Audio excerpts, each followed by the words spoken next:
నమస్కారం, న్యూస్ విజన్కు స్వాగతం. ముందుగా ముఖ్య అంశాలు.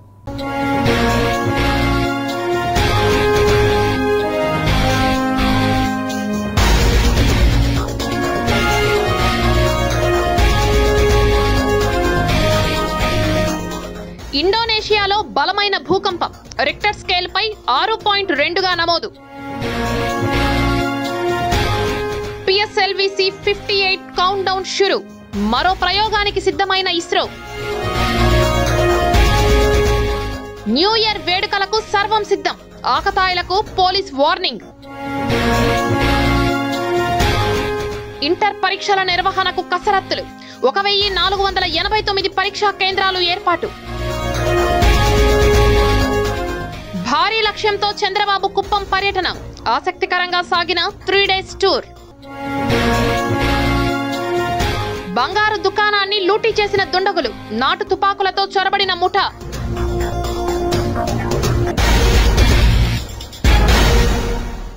శ్రీకాళహస్తి ఏర్పేడు మండలంలో తుపాకులు, కత్తులను చూపి ఓ బంగారు దుకాణంలో 3 వ్యక్తులు చోరీకి యత్నించారు. దుకాణ యజమాని తిరగబడి ఒకరిని పట్టుకోగా 2 పరారయ్యారు.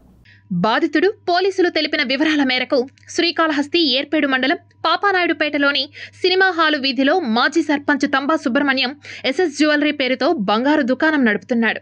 శనివారం రాత్రి 8 గంటల సమయంలో 3 గుర్తు తెలియని వ్యక్తులు ద్విచక్ర వాహనంపై దుకాణం వద్దకొచ్చారు. వచ్చి రాగానే తుపాకులు, కత్తులను చూపి రాడ్లతో దుకాణానికి సంబంధించిన అద్దాలను పగలగొట్టారు. దుకాణంలోని సుమారు 4 కిలోల బంగారాన్ని 2 మూటలుగా కట్టారు. తరువాత యజమానిపై దాడి చేసి ద్విచక్ర వాహనంపై వెళ్లబోతుండగా ఆయన వారిపై తిరగబడ్డాడు. వారిపై కుర్జీని విసిరాడు. దీన్ని గమనించిన స్థానికులు కూడా కేకలు పెట్టడంతో 3 దుండగులు ద్విచక్ర వాహనాన్ని వదిలి పరారయ్యే ప్రయత్నం చేశారు. స్థానికులు వెంటబడి బంగారం మూట లాక్కొని ఒకరిని పట్టుకున్నారు. మిగిలిన 2 మాత్రం పరారయ్యారు. సమాచారం అందుకున్న ఏర్పేడు సిఐ శ్రీహరి తన సిబ్బందితో సంఘటనా స్థలానికి చేరుకున్నారు. స్థానికుల ద్వారా పట్టుబడిన వ్యక్తిని పోలీసులు అదుపులోకి తీసుకుని బంగారాన్ని స్వాధీనం చేసుకున్నారు. నిందితుడిని విచారిస్తున్నారు. పరారైన 2 నిందితుల కోసం పోలీసులు గాలింపు చర్యలు చేపట్టారు. ఎన్నికలు సమీపిస్తున్న వేళ అధికార పార్టీలో అసమ్మతి రాగం వినిపిస్తోంది. సొంత నియోజకవర్గంలోనే వ్యతిరేక వర్గం ఏర్పడడం అధిష్టానానికి తలనొప్పిగా మారింది. నారాయణ స్వామి వద్దు, జగన్ అన్నే ముద్దు. జగన్మోహన్ రెడ్డి అభిమానులమే నారాయణ స్వామికి ఓటేసే పరిస్థితి లేదు. నారాయణ స్వామికి టికెట్ వద్దని మా ఆవేదన. చిత్తూరు జిల్లా Gangadhara Nellore YCP ticket deputy CM Kalathur Narayana స్వామికి ఇవ్వొద్దని ఆయన సొంత నియోజకవర్గంలోని వ్యతిరేక వర్గం మంత్రి పెద్దిరెడ్డి రామచంద్రారెడ్డి వద్ద పంచాయతీ పెట్టింది. చిత్తూరు మాజీ ఎంపీ, ఏపీ ప్రభుత్వ ప్రవాసాంధ్రుల సలహాదారు మహాసముద్రం జ్ఞానేంద్రరెడ్డి అనుచర వర్గం పెద్ద సంఖ్యలో తిరుపతికి చేరుకొని మంత్రి పెద్దిరెడ్డిని కలిశారు. నారాయణ స్వామికి గాని ఆయన కుటుంబ సభ్యులకు గాని వచ్చే ఎన్నికల్లో పార్టీ టికెట్ కేటాయించవద్దంటూ పట్టుబట్టారు. వాస్తవానికి నారాయణ స్వామికి రానున్న ఎన్నికల్లో టికెట్ వచ్చే పరిస్థితి లేదని పార్టీ వర్గాల్లో, జనంలోనూ పెద్ద ఎత్తున చర్చ జరిగింది. ఖిన్నుడైన ఆయన తనకు లేదా తన కుటుంబీకుల్లో ఒకరికి టికెట్ దక్కించుకునేందుకు శతవిధాలా ప్రయత్నం చేశారని, అయితే మంత్రి పెద్దిరెడ్డి, ఎంపీ మిథున్ రెడ్డి నిస్సహాయత వ్యక్తం చేశారని పార్టీ వర్గాల్లో ప్రచారమైంది. దారులన్నీ మూసుకుపోయిన దశలో నారాయణ స్వామి నేరుగా అధినేత జగన్ ను కలిసి తనకు టికెట్ వద్దని జరుగుతున్న ప్రచారంతో సొంత నియోజకవర్గ ప్రజల్లో తీవ్ర అవమానం ఎదురవుతోందంటూ విలపించారని, దీంతో మనసు మార్చుకున్న సీఎం టికెట్ ఆయనకేనంటూ భరోసా ఇచ్చి పంపించారని పార్టీ వర్గాలు చెబుతున్నాయి. ఇంతవరకు బాగానే ఉన్న అధినేత నుంచి స్పష్టత వచ్చిందనే విషయం నియోజకవర్గంలోని నారాయణ స్వామి అనుచర వర్గానికి తెలియడంతో కొందరు సామాజిక మాధ్యమాల్లో విపరీతంగా ప్రచారం చేశారని, ఆ సందర్భంగా పార్టీలోని వ్యతిరేక వర్గాన్ని రెచ్చగొట్టేలా వ్యాఖ్యలు పోస్టు చేశారని సమాచారం. దీనిపై మండిపడిన వ్యతిరేక వర్గం ఈసారి బలంగా ప్రయత్నించి అడ్డుకోవాలని నిర్ణయించినట్లు తెలిసింది. అందులో భాగంగానే నారాయణ స్వామిని తొలి నుంచి వ్యతిరేకిస్తున్న జ్ఞానేంద్రరెడ్డి వర్గీయులు తొలి అడుగు వేశారు. పెనుమూరు జెడ్పీటీసీ దొరస్వామి యాదవ్, ఎంపీపీ హేమలత, జిల్లా ప్రధాన కార్యదర్శి సురేష్ రెడ్డి, సత్యవేడు నియోజకవర్గ పరిశీలకుడు దయాసాగర్ రెడ్డి తదితర ముఖ్య నాయకులు, కార్యకర్తలతో కలిసి తిరుపతిలోని మంత్రి పెద్దిరెడ్డిని ఆయన నివాసంలో కలిశారు. నారాయణ స్వామికి గాని ఆయన కుటుంబీకులకు గాని వచ్చే ఎన్నికల్లో టికెట్ ఇవ్వొద్దంటూ పట్టుబట్టారు. వారు చెప్పిందంతా ఓపిగ్గా విన్న పెద్దిరెడ్డి టికెట్ల విషయంలో జగన్ వద్ద మిథున్ రెడ్డే నేరుగా మాట్లాడుతున్నారని, కాబట్టి ఆయనకే చెప్పండంటూ సూచించి తప్పుకున్నట్లు సమాచారం. తాము అధినేత వరకైనా వెళ్లి తేల్చుకుంటామనే ధోరణితో స్వామి వ్యతిరేక వర్గం పట్టుదలతో వ్యవహరిస్తోంది. కాగా తొలి నుంచి నారాయణ స్వామి నోటి దురుసు కలిగిన నేతగా పేరున్న నేపథ్యంలో తాజాగా ఆయన అనుచరుల నోటి దురుసుతో టికెట్ వివాదం మళ్లీ మొదటికొచ్చినట్లయింది. వేరే ఈ రోజు ఒక డిప్యూటీ సీఎం అయినప్పుడు ఆయన ప్రవర్తన వేరే. కంప్లీట్ ఆయన అది ఒక ఉండరా అవన్నీ పనికిరా అనమాట. ఇప్పుడు ఆయన ప్రవర్తన డిప్యూటీ సీఎం అవుతానే ఎంతసేపు ఏమంటే ఏదైనా సమస్య ఎవరిని ఎత్తుకోబోతే సామాన్య క్యాడరు సామాన్య ప్రజలు నన్ను చూసి ఓటేలేదు మీరు జగన్మోహన్ రెడ్డి చూసి ఓటే ఉండి అని గెట్అవుట్ అని బయట పోవడం, నువ్వు ఆ గ్రూప్ అనడం ఈ గ్రూప్ అనడం ఏంది ఇది? ఇప్పుడు కంచుకోట ఇది. ఇప్పుడు ఎట్లా కంచుకోట లాంటి నియోజకవర్గాన్ని ఈరోజు ఆయన నాశనం చేసేసి ఈరోజు ఆయన ప్రతి ఊర్లో ఆయనకి కూడా భజన పరులు ఉంటాడు, వాడిని దగ్గర చేర్చేది. అన్నకి అన్నీ చెప్పడం అయింది. రేపు ఆయనకి చెప్పకుండా మనం ఏం పనులు చేయలేము కాబట్టి అన్ని విషయాలు చెప్పేస్తాం. ఇది పరిస్థితి, మీరు చేతుల టికెట్ పోకుండా పరిస్థితి వస్తుందని చెప్పేస్తాం. ఒక్కడు వందల నుంచి వేల సంఖ్యలో ఇలాంటి ప్రెస్ మీట్లు ఎన్ని పెడతారు చూడండి. ఆయన మీద అంత అగైనిస్ట్గా నియోజకవర్గం తయారవడానికి కారణం నారాయణ స్వామి గారు. దీన్ని జగనన్న పరిగణనలోకి తీసుకొని మాలాంటి కార్యకర్తలను గుర్తించి క్యాండిడేట్ని మార్చాల్సిందిగా మేము మనస్ఫూర్తిగా కోరుతున్నాం. ఖచ్చితంగా అయితే ఈ పోరాటం అయితే వెనక రాదు, చివరి క్షణం వరకు పోరాడతాం. కారణం జగన్మోహన్ మీద ఉన్న అభిమానం ఒక్కటే. ఆయన అభిమానం చంపుకోలేము, ఇతనితో బతకలేము.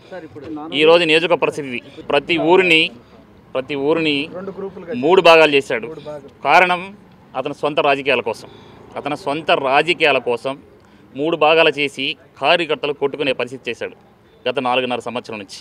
తిరుపతి శ్రీ తాతయ్యగుంట గంగమ్మ గుడిలో అర్హత లేని వ్యక్తులను అందలం ఎక్కించడంతో ఆలయాన్ని వారి ఆధీనంలోకి తీసుకుని కనుసన్నల్లో పాలన సాగిస్తున్నారన్న ఆరోపణలు వెల్లువెత్తుతున్నాయి.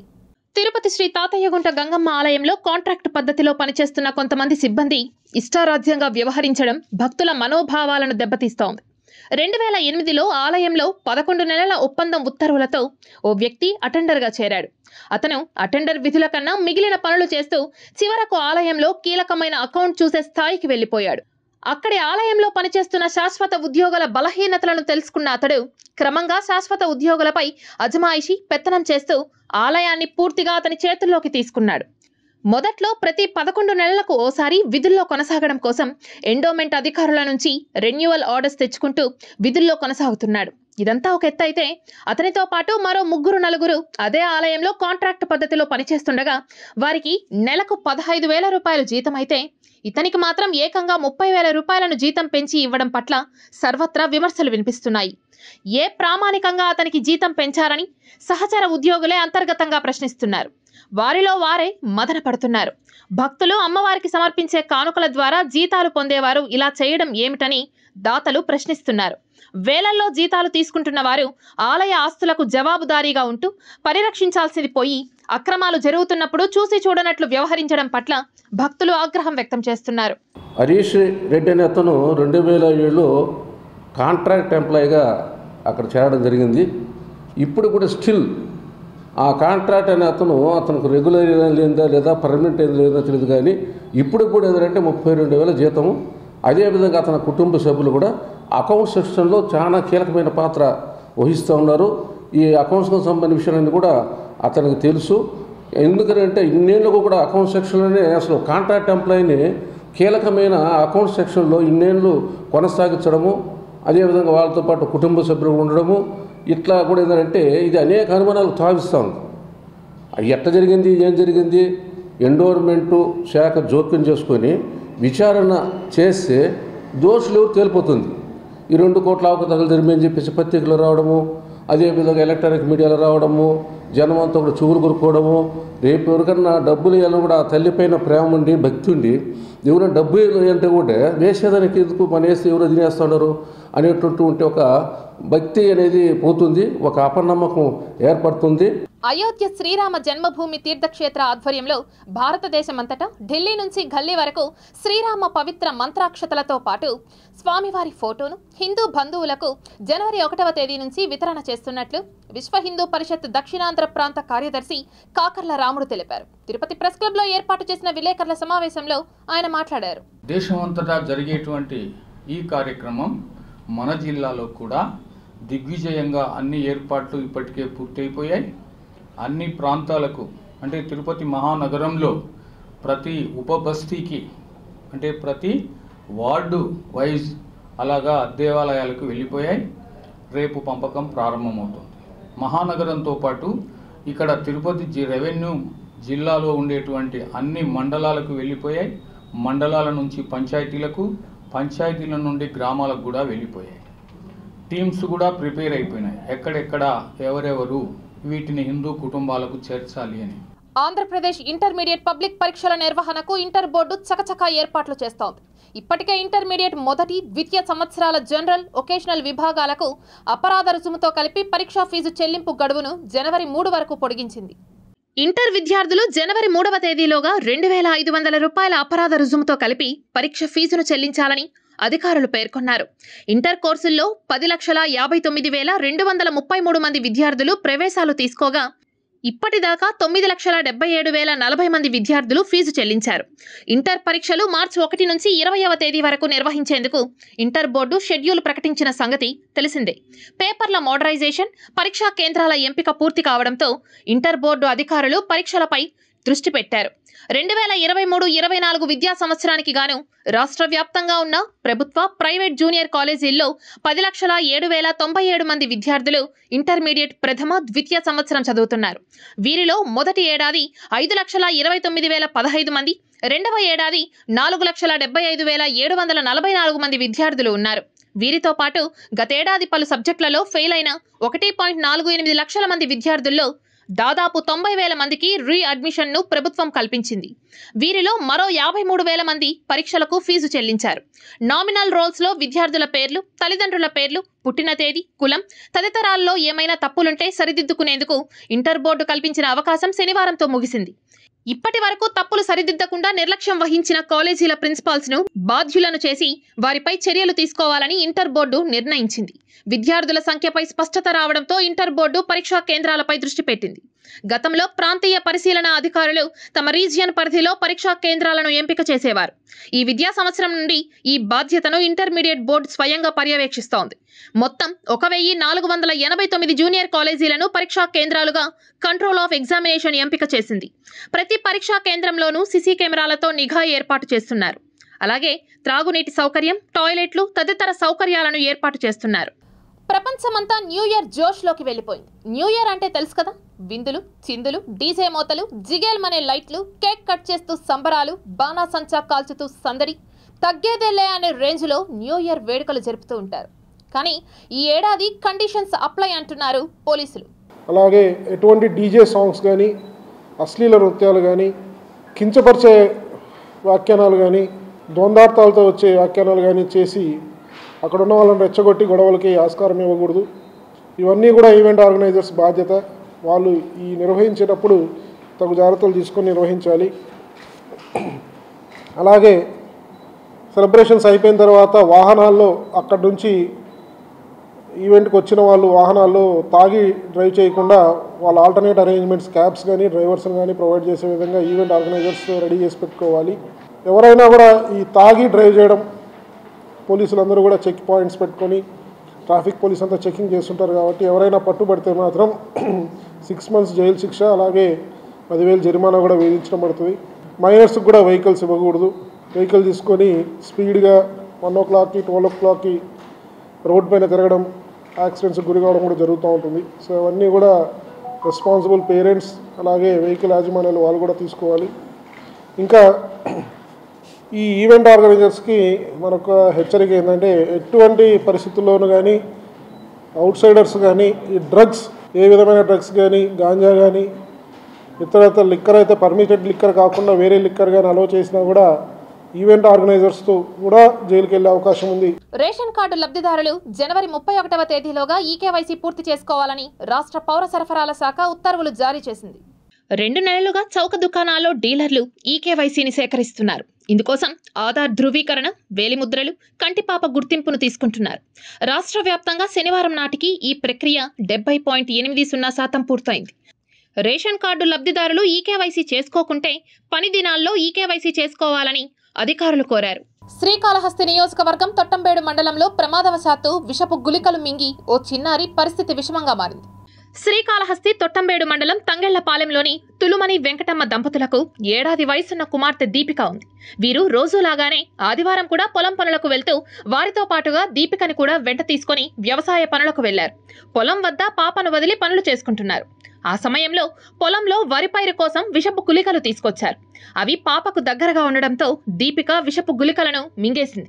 అది గమనించిన తల్లిదండ్రులు హుటాహుటిన శ్రీకాళహస్తి ఏరియా ఆసుపత్రికి తీసుకువెళ్లగా అక్కడ దీపికకు ప్రథమ చికిత్స అందించిన వైద్యులు పరిస్థితి విషమంగా మారడంతో తిరుపతి రుయా ఆసుపత్రికి తరలించారు. వైసీపీ పాలనలో రాష్ట్రం అభివృద్ధి మరో 20 ఏళ్లు వెనుకబడిందని శ్రీకాళహస్తి టీడీపీ ఇన్ఛార్జ్ బొజ్జల సుధీర్ రెడ్డి ఆరోపించారు. ఈ 4 సంవత్సరాల 9 నెలలు జగన్మోహన్ రెడ్డి వద ఏ రకంగా ఉందంటే టోటల్గా గవర్నమెంట్ అనేది 85% ఇట్స్ ఎ ఫెయిల్యూర్ గవర్నమెంట్ అని చెప్పడానికి మేము బాధపడుతున్నాం. ఎందుకంటే ఇదేదో ఈ పత్రాలు ఏదో ఒక సుధీర్ రెడ్డో ఒక చంద్రబాబు నాయుడు గారు ఒక లోకేష్ గారు చేసింది కాదు. ఈ దీంట్లో మరి జగన్మోహన్ రెడ్డి గారు సీఎం అయిన తర్వాత వారు సుదీర్ఘ పాదయాత్ర అయిపోయిన తర్వాత వాళ్ళు ఇచ్చిన హామీలు పాదయాత్రలో మరి 51 హామీలు ఇచ్చినారు. దాంట్లో అమలు చేసింది ఏంటంటే 6 హామీలు మాత్రమే. అంటే 86% ఆయన హామీలు చేయలేదు. ఇంకా శ్రీ పద్మావతి మహిళా విశ్వవిద్యాలయంలో డిసెంబర్ 27 నుండి 31 వరకు జరిగిన ఇంటర్ యూనివర్సిటీ ఆటల పోటీలు ఘనంగా ముగిశాయి. ముగింపు సమావేశంలో university vice chancellor professor Bharathi, university registrar professor Rajani, dean school of social sciences professor Anuradha, AIU observer doctor Selvakumar, tournament organising secretary మరియు HOD of physical education professor Sara Sarojini పాల్గొన్నారు. గెలుపొందిన క్రీడాకారులకు బహుమతులను అందజేశారు. మొదటి బహుమతి ఎస్ఆర్ఎం విశ్వవిద్యాలయం చెన్నై వారు గెలుపొందగా, రెండవ బహుమతి మహాత్మా గాంధీ విశ్వవిద్యాలయం కోటయ్య, మూడవ బహుమతి జెపిఐఆర్ యూనివర్సిటీ చెన్నై వారు, నాలుగవ బహుమతి కాలికట్ కేరళ విశ్వవిద్యాలయం గెలుపొందింది. గెలుపొందిన క్రీడాకారులకు అభినందనలు తెలిపారు. యూనివర్సిటీ వైస్ ఛాన్సలర్ భారతి మాట్లాడుతూ క్రీడాకారులకు అభినందనలు తెలిపారు. First and foremost, I want to express my deepest gratitude to all the participating teams. Your commitment, sportsmanship and relentless pursuit of excellence have set the stage for an unforgettable competition. Each game was a testament to the skill, strategy and teamwork that volleyball demands, and you have all played a crucial role in creating an atmosphere of healthy competition throughout the volleyball tournament. All the participants have shown us that sports are not just about winning or losing. Girls, life is not lost with a failure and not made with a success also. What we have to learn is we have to balance it and we have to keep on moving. Losing and winning are the part of the life that we have to keep in mind, and we have to target our goals and we have to achieve our goals. ఎన్ని ఆటుపోట్లు ఎదురైనా 2024 ఎన్నికల్లో వైఎస్ఆర్సీపీ అధికారంలోకి వస్తుందని అటవీ శాఖ మంత్రి పెద్దిరెడ్డి రామచంద్రారెడ్డి పేర్కొన్నారు. గత 5 ఏళ్లుగా సుపరిపాలన అందించిన జగన్మోహన్ రెడ్డి గారి నాయకత్వాన్ని ఈ రాష్ట్ర ప్రజలందరూ కూడా బలపరచాలని చెప్పి తప్పకుండా వచ్చే ఎన్నికల్లో జగన్మోహన్ రెడ్డి గారిని మరింత ఎక్కువ మెజారిటీతో గెలిపించి తిరిగి అధికారంలోకి తీసుకురావాలని చెప్పి నేను మనసారా రాష్ట్ర ప్రజలందరినీ కూడా అర్థిస్తూ ఉన్నాను, కోరుకుంటా ఉన్నాను. వారు అధికారంలోకి వస్తేనే తిరిగి మంచి పరిపాలన అందించేదే కాకుండా ఈ రాష్ట్రం అన్ని విధాలా కూడా అభివృద్ధి పదంలో నడుస్తుందని చెప్పి తెలియజేస్తూ ఉన్నాను. మీకు గతంలో తెలుసు, ఈ 5 సంవత్సరాల్లో కేవలం 3 సంవత్సరాలే మనం పరిపాలించాము. 2 సంవత్సరాలు కరోనాతో మనం ఏది కూడా రాష్ట్రంలో పరిపాలన సాగించడానికి ఆర్థికంగాను అన్ని రకాలు కూడా ఇబ్బందులు పడినాం.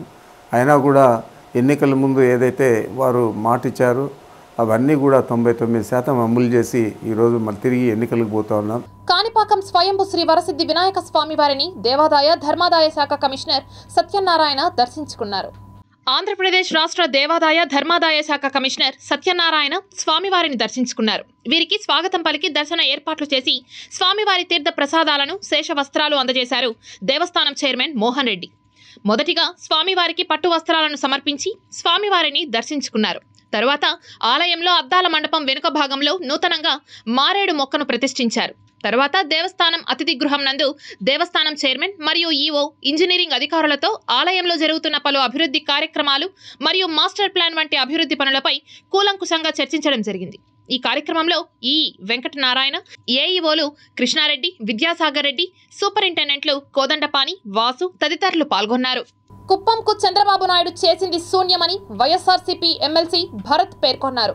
పెద్ద మనిషి ఇదే చంద్రబాబు నాయుడు గారు, నీ సొంత నియోజకవర్గానికి కియా ఫ్యాక్టరీ ఎందుకు తీసుకురాలేకపోయినావు అనేటటువంటి ఒక్క సమాధానాన్ని మాత్రం కుప్పం ప్రజలకు చెప్పి మల్లానూరు దాటాలనేటటువంటి సవాల్ నేను విసురుతా ఉన్నా. ఈరోజు రామచంద్రారెడ్డి గారు 4500 కోట్లతో ఒక ఫ్యాక్టరీ ఆయన కాన్స్టిట్యున్సీకి తెచ్చుకున్నాడు. ముఖ్యమంత్రిగా ఉన్న జగన్మోహన్ రెడ్డి గారు కొన్ని వేల కోట్లతో ఆయన కాన్స్టిట్యున్సీకి డెవలప్మెంట్ చేసుకొని ఆదిత్య బిర్లా గ్రూపులతో, టాటా స్టీలులతో ఈరోజు అగ్రిమెంట్లు సైన్ చేసుకుంటున్నారు. నీ నియోజకవర్గానికి 3 సార్లు ముఖ్యమంత్రిగా పనిచేసినటువంటి మీరు ఏ ఇండస్ట్రీ తీసుకొచ్చినారని నేను అడుగుతా ఉన్నా. మళ్ళీ ఏమనంటే టెక్నాలజీ నాదే, బిల్ గేట్స్కి నేనే నేర్పించినాను, మార్స్ రోవర్ నేనే పంపించినానని చెప్పి మీరు మీ సొంత నియోజకవర్గానికి 7 సార్లు మీకు అవకాశం ఇచ్చినటువంటి ప్రజలకు ఒక్కటంటే ఒక్క ఇండస్ట్రీ తీసుకొచ్చినారా అని అడిగి తిరుమల శ్రీవారిని పలువురు ప్రముఖులు దర్శించుకున్నారు. తిరుమల శ్రీవారి దర్శనార్థం విచ్చేసిన పలువురు ప్రముఖులకు టీటీడీ అధికారులు స్వాగతం పలికి దర్శన ఏర్పాట్లు చేశారు. ఉదయం నైవేద్య విరామ సమయంలో కేంద్ర మంత్రులు నారాయణ టాటూరాని, క్రిషన్ పాల్ గుర్జర్, రాష్ట్ర మంత్రులు గుమ్మనూరు జయరాం, పెద్దిరెడ్డి రామచంద్రారెడ్డి, ఎంపీ మాగుంట శ్రీనివాసులు రెడ్డి, ఇస్రో శాస్త్రవేత్తలు చాముండేశ్వరినాథ్, బ్యాడ్మింటన్ క్రీడాకారుడు పుల్లెల గోపిచంద్, తెలంగాణ ఎమ్మెల్సీ కూరా రఘోతం రెడ్డి, తెలంగాణ ఎమ్మెల్సీ సుంకరి రాజు, సినిమా దర్శకుడు మారుతి స్వామివారిని వేరువేరుగా దర్శనం చేసుకుని మొక్కులు చెల్లించుకున్నారు. దర్శనానంతరం ఆలయంలోని రంగనాయకుల మండపంలో వేద పండితులు వేద ఆశీర్వచనాలు పలుకగా ఆలయ అధికారులు పట్టు వస్త్రాలతో సత్కరించి తీర్థ ప్రసాదాలను అందజేశారు.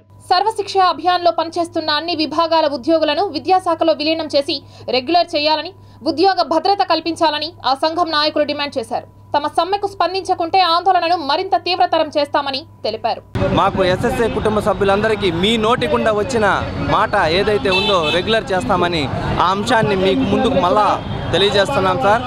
కనీసం అంటే ఉద్యోగ భద్రత లేనప్పుడు మేము ఎలా బతకాలి, మా కుటుంబాలను ఎలా మేము పోషించుకోవాలి? మీరు చెప్పిన మాట రాష్ట్రమంతా ఎన్నో సంక్షేమ పథకాలు, ఎన్నో కార్యక్రమాలు నిర్వర్తిస్తున్నారు. కనీసం ఎస్ఎస్ఏ ఉద్యోగులకు భద్రత లేకుండా ఈరోజు మేము ఎలా బతకాలి చెప్పండి, మీరే చెప్పండి అని మిమ్మల్ని ఈరోజు మేము ప్రశ్నిస్తున్నాం సార్. జగనన్న జేవీకి ఎక్కిட்டு జగనన్న జేవీకి ఉన్నటువంటి ప్రతి సందర్భంలో మా వంతు మీరు చేసినటువంటి ప్రతి ఒక్క కృత్యాన్ని క్షేత్రస్థాయిలో ఈ పొద్దు విజయవంతం చేస్తున్నామంటే కేవలం సర్వశిక్ష అభియాన్లో వర్క్ చేస్తున్నటువంటి కాంట్రాక్ట్ అవుట్సోర్సింగ్ ఎంప్లాయీస్ అని మీరు గుర్తించుకోవాల దేవరా. ఈరోజు మేము తెలియజేసేది ఏమంటే మీరు ఇచ్చినటువంటి మాటలు ఉద్యోగ భద్రత కోసం మేము ప్రాధాయపడి వేడుకుంటున్నాం.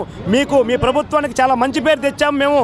మేమందరం కూడా సవినయంగా క్షేత్రస్థాయిలో జగనన్న అనే పేరంటే ఎంతో గొప్పగా సేవకు తీసుకెళ్ళి ట్యాబుల పంపిణీలు అయితేమే, పుస్తకాల పంపిణీ అయితేమే, అన్ని రకాలుగా అనేక రకాల కృత్యాలు జగనన్న ప్రభుత్వానికి చాలా మంచి పేరు తెచ్చాం. అంగన్వాడీ కార్మికుల న్యాయమైన డిమాండ్లను వెంటనే పరిష్కరించాలని, ప్రజా సంకల్ప యాత్రలో ఇచ్చిన మాటకు జగన్ కట్టుబడి ఉండాలని AP anganwadi workers and helpers union నాయకులు డిమాండ్ చేశారు. నిన్న మొన్న అంతకు ముందంతా మంత్రులు అలాగే ఎమ్మెల్యేలు కూడా తిరిగాము. కానీ మా ఎమ్మెల్యే మాత్రమే మెమరాండం తీసుకున్నారు. పెద్దిరెడ్డి రామచంద్రారెడ్డి సార్గా వచ్చి మెమరాండం కూడా తీసుకోలేదు. అంటే అంగన్వాడీ వాళ్ళపైన ఎంత కక్ష సాధిస్తున్నారో ఈ సందర్భంగా తెలుస్తుంది. అదేవిధంగా చర్చలకు పిలిచి అంగన్వాడీలను బెదిరించడము, అవమానించడము చాలా దారుణము, చాలా శోచనీయము. మేము ఓట్లేసి గెలిపించుకున్న మా జగనన్నకి మా కష్టాలు, మా బాధలు తీరాలని మేము సామరస్యంగా చేస్తున్న సమ్మెని ఇంతవరకు జగనన్న దగ్గరకే తెలియలేదంటే మంత్రివర్గం ఏం చేస్తున్నది, సలహాదారులు ఏం చేస్తున్నారు? మేము చేస్తున్న సమ్మెని కనువిప్పుగా లేదా? అదేవిధంగా కళ్ళుండి చూడడం లేదా, చెవులుండి వినిపించడం లేదా? మా గోష్ట ఎవరికి చెప్పుకోవాలి? జగనన్న స్త్రీలు అన్ని రంగాల్లో రాణిస్తున్నారని Tirupati corporation mayor doctor Sirisha పేర్కొన్నారు. తిరుచానూరులోని ఓ ప్రైవేట్ కళ్యాణ మండపంలో ఏర్పాటు చేసిన నారీ శక్తి సమ్మేళనానికి తిరుపతి మేయర్ డాక్టర్ శిరీష ముఖ్య అతిథిగా హాజరై జ్యోతి ప్రజ్వలన చేసి కార్యక్రమాన్ని ప్రారంభించారు. దేశవ్యాప్తంగా జరుగుతున్న నారీ శక్తి సమ్మేళనంలో భాగంగా తిరుపతి విభాగ ఆధ్వర్యంలో కార్యక్రమాన్ని నిర్వహించారు.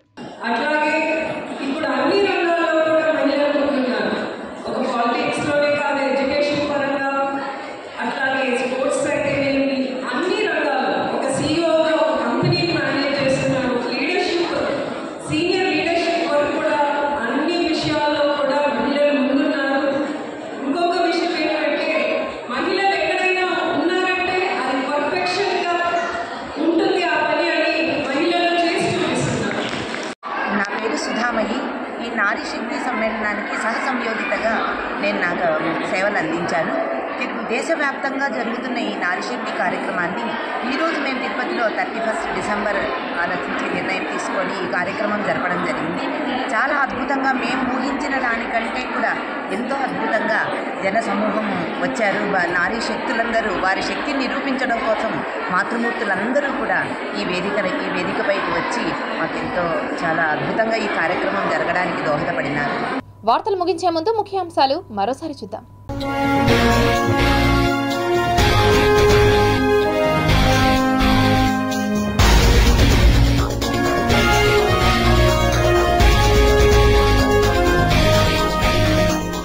ఇండోనేషియాలో బలమైన భూకంపం, రిక్టర్ స్కేల్ పై 6.2గా నమోదు. PSLV-C 58 కౌంట్ డౌన్ షురు, మరో ప్రయోగానికి సిద్ధమైన ఇస్రో. న్యూ ఇయర్ వేడుకలకు సర్వం సిద్ధం, ఆకతాయిలకు పోలీస్ వార్నింగ్. ఇంటర్ పరీక్షల నిర్వహణకు కసరత్తులు, 1489 పరీక్షా కేంద్రాలు ఏర్పాటు. భారీ లక్ష్యంతో చంద్రబాబు కుప్పం పర్యటన, ఆసక్తికరంగా సాగిన 3 డేస్ టూర్. బంగారు దుకాణాన్ని లూటీ చేసిన దుండగులు, నాటు తుపాకులతో చొరబడిన ముఠా.